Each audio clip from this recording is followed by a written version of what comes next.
ఊర్ల జాతర అవుతున్నదంటే గుడి చుట్టూరా పందిళ్లు వచ్చుడు, గుడికి రంగులేసుడు, కరెంటు బుగ్గలు కట్టుడు, రోడ్డు మీద బ్యానర్లు పెట్టుడు, ఊరికొచ్చే తొవ్వ చక్కగా చేసుడు, ఆశ్రమం అయితే కొత్తగా తంబాలు వర్షి లైట్ బుగ్గలు పెట్టుడు నడుస్తుంటది. చుట్టుముట్టు ఊర్లకెళ్ళి భక్తులు వస్తారు కాబట్టి ఏడ తక్లీఫ్ కాకుండా పనులు అరుచుకుంటారు. మరి అసొంటిది ఆసియాలని అతిపెద్ద గిరిజన జాతర రాబోతుంటే ఇంకెట్లుండాలే? తల్లులకు మొక్కులు పెట్టి మేడారం డెవలప్మెంట్ పనులు అరుచుకున్నారు మంత్రులు. ఇంకో 100 రోజులైతే జాతరనే. మరి మాస్టర్ ప్లాన్ ముంగట పెట్టుకొని ఏడేడ ఏం మారబోతుంది, గద్దెల చుట్టూరా ఏమేం చేసేది చూసిండ్రు. మొన్ననే సీఎం సార్ వచ్చి ఆ పనులు చాలు చేసిపోయిండు కదా, ఇప్పుడు మంత్రులు సగబెడతాన్రన్నట్టు.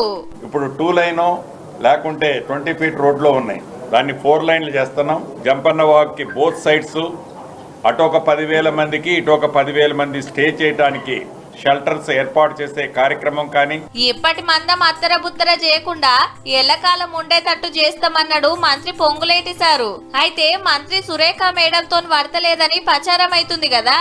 లేలే అంతా జూట అని సురేఖక్క సీతక్కల గురించి గిట్ల చెప్పిండు. ఇద్దరు మా ఆడబిడ్డలు సమ్మక్క సార్లం ఇద్దరు ఆలోచనలకు అనుగుణంగా ఈ కార్యక్రమం పూర్తి చేస్తాం. పతేడు వచ్చే భక్తుల కంటే డబ్బులు వస్తారట ఈ తాపకు. ఎందరొచ్చినా ఏ తిప్పలు కావద్దని సకల సవలతులు పెంచే కార్యం నడుస్తుందన్నట్టు.